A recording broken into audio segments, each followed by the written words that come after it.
So I've been doing a lot of markets lately because that's kind of my preferred way of selling things. You basically just bring all of your stuff, people look at it, if they want it, they get it, and if they don't, they walk away. So I have a market this weekend and I figured I would just take you along my process of preparing for a market. There's a thunderstorm outside, so I'm sorry if you hear thunder. Other than all of the physical things that you need to bring to a market, like your table and display stuff and card readers and signage and whatnot, what I mainly focus on a few days before the event is just inventory, because I've been doing markets for a while, so I basically already have everything that I need for my setup. On top of making inventory, I like to prep packaging, like the glassine you guys usually see when I'm packing orders. I also got this really big potty mouth logo stamp, so I like to stamp the logo on my paper bags beforehand. I need to make a bunch of stickers just because I use a lot of stickers for my packaging, so just do as many things as possible so that if it ends up being really busy at the market, I'm not scurrying around trying to stamp bags and put stickers on stuff awkwardly while customers are just waiting to get their item. Here are my little glassine bags that I use to package bracelets, stickers, and necklaces. They're from Anastasia Marie Shop on Etsy. And I don't like leaving them completely bare, so I have to make sure that I print out a bunch of my logo stickers. If we're too busy to be ripping washi tape, it usually ends up being a lot easier to just put the thank you stickers on the back, so I do those. Oh, I hear Pharrell meowing. I think he's scared. Pharrell loves visiting me in the office. Hi, Nyla. Godiva, not so much. She's still warming up to us. She just seems like a very scared cat. She and Pharrell are complete opposites. So basically the only stickers that I don't have to make for markets are the Happy Mail stickers that I put on the front of my shipping envelopes, and the little hand stamped with love and freeze sticker that goes on the back of the glassine. So let's just make some stickers during this thunderstorm, since you'll probably struggle to hear me. I give you food. What is your problem? I give you food. Daddy. Whoa.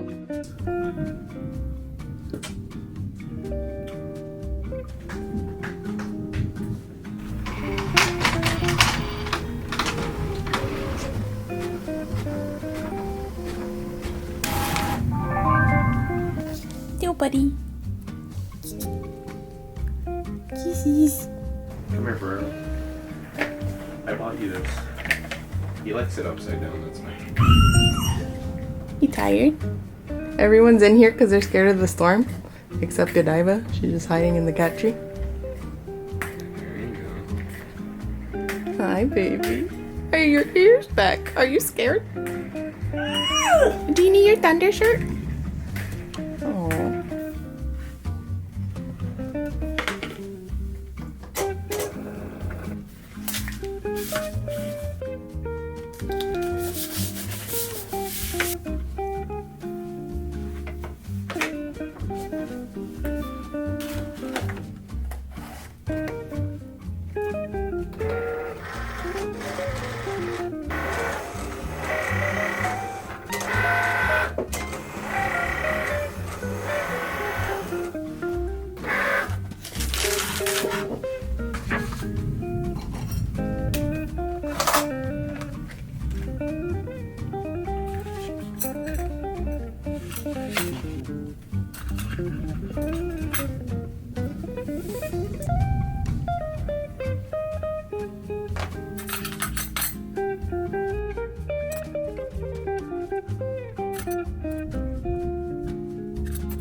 So I do have a new item that I added to the shop in my last shop update on July 2nd.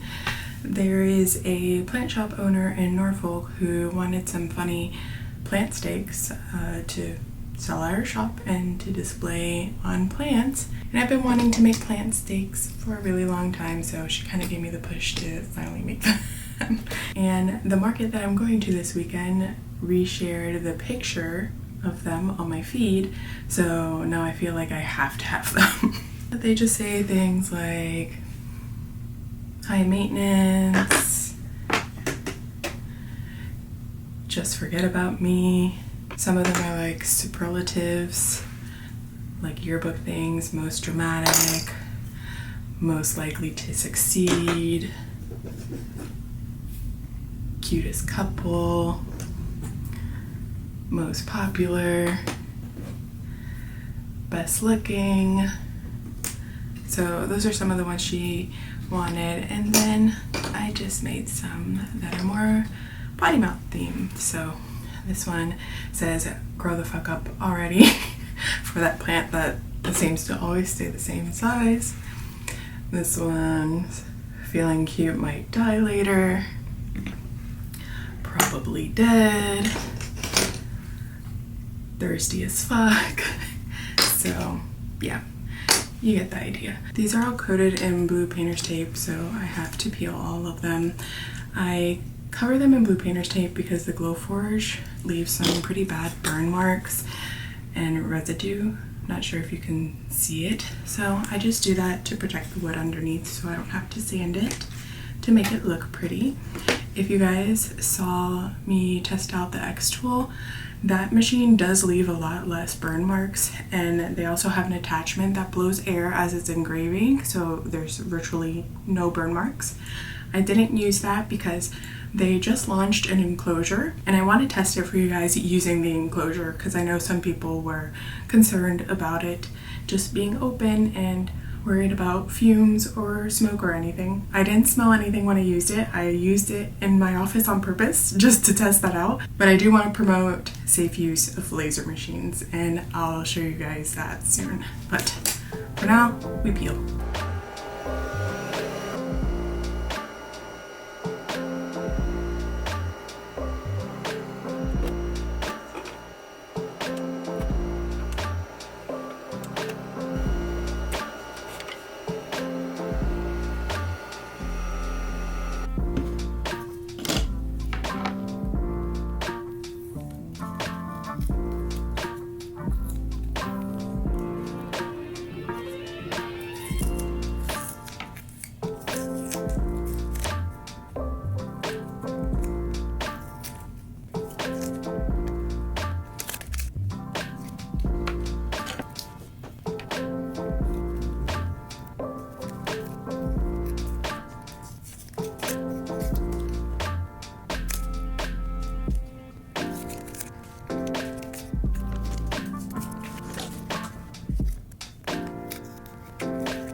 Another thing I take to my markets are studs, like the Welsh studs that are one of the best sellers. And for a long time, I made my own earring cards out of craft cardstock that I would buy from Michael's.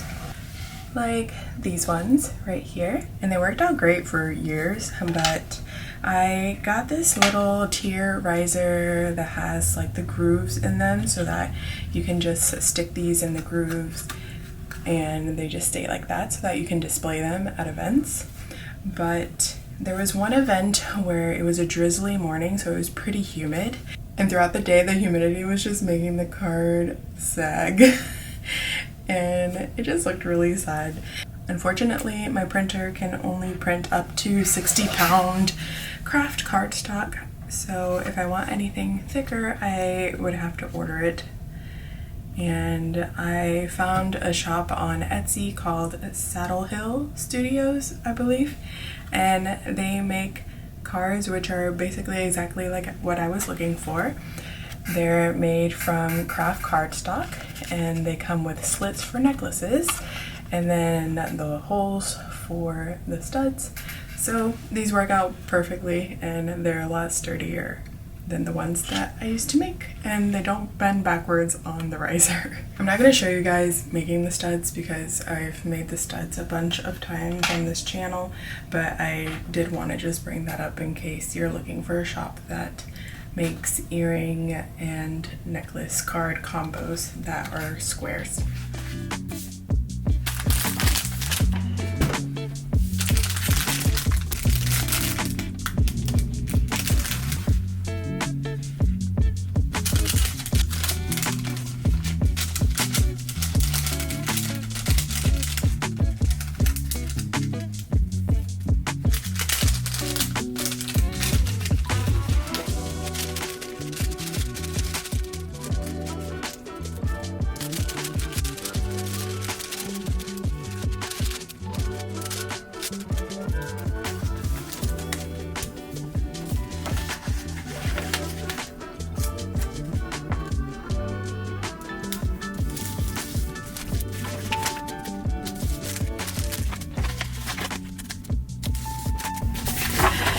And by the way, I was tired of having to worry about alignment issues with the Cricut, so these are circles, but I just made the entire background the same color that the circles are supposed to be.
So that's basically everything that I do to prepare for a market.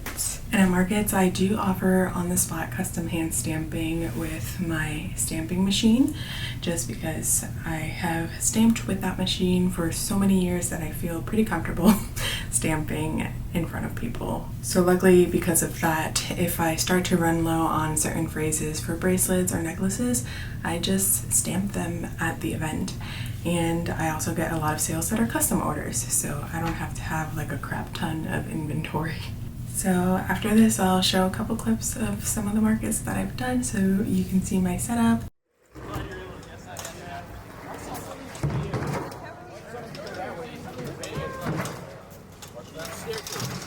Oh yeah, I mean, that's pretty good.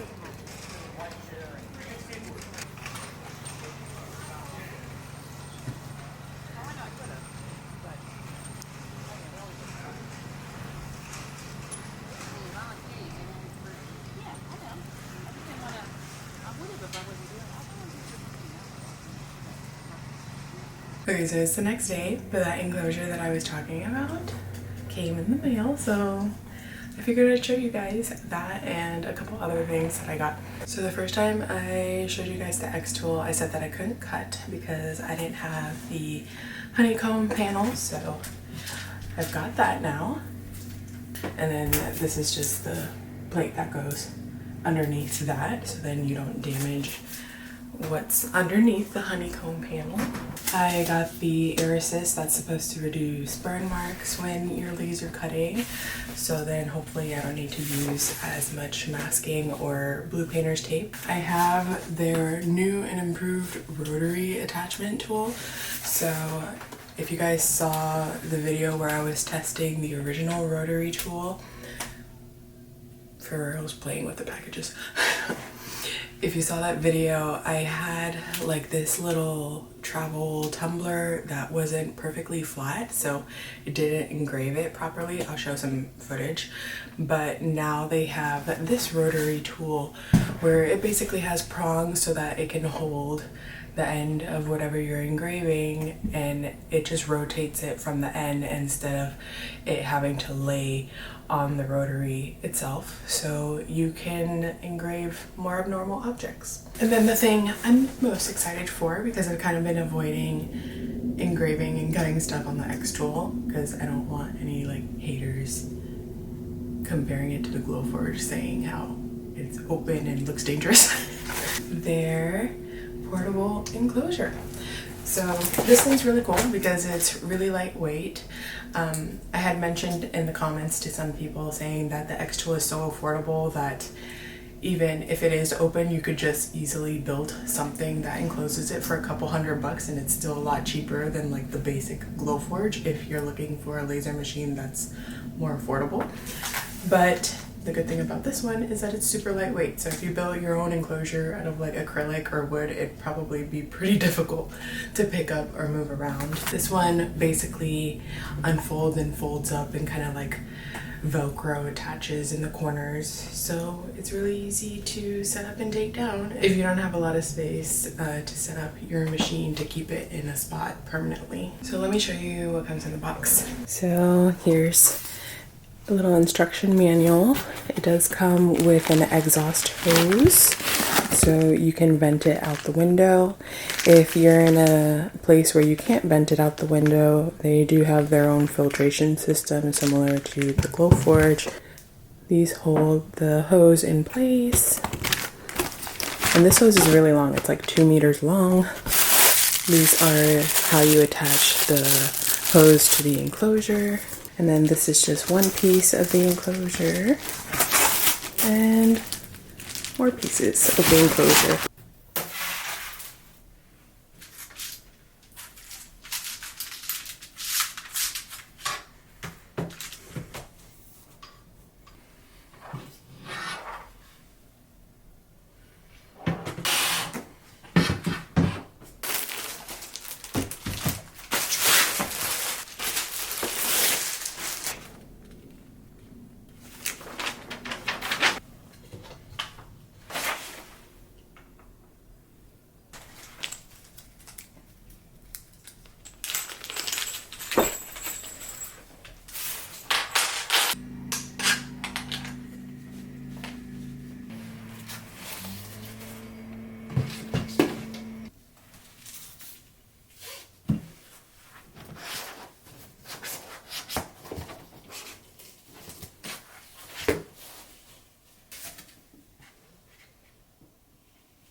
Alright, so that was really easy and only took a couple minutes. So you basically just put the right side with the exhaust hole right there after screwing on the fan, and then you Velcro the rear, the left, the little front panel, and then the top cover. And then this part's magnetic and it lifts up, and it's got these little straps that you can attach on the sides so that when you open it, it doesn't fall backwards. It's got this little viewing area that is tinted so that you can actually look at the laser without glasses. And then it's got this little piece where you can attach your tools on. This thing is really airtight. They did a smoke test on their channel without the fan being on or ventilating out anywhere, and practically nothing came out.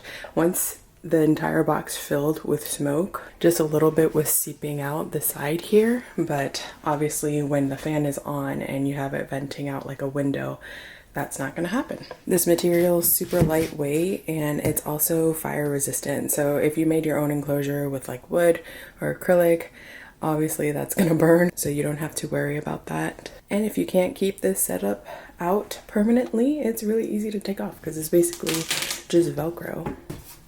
And there's the honeycomb panel inside. So this video is already pretty long, so I'm not going to test using it yet. But in the next one, I'll show how it performs cutting and test out the RA2 Pro. So you can see it cutting oddly shaped cylindrical objects. So I hope you guys found saying that helpful, and if you guys already have an xTool and haven't built an enclosure for it, definitely check this one out. And if anyone's interested in the xTool, I hope seeing this new enclosure makes you feel a little more comfortable about purchasing it. Alright, I hope you enjoyed the video, and I'll see you in the next one. Bye!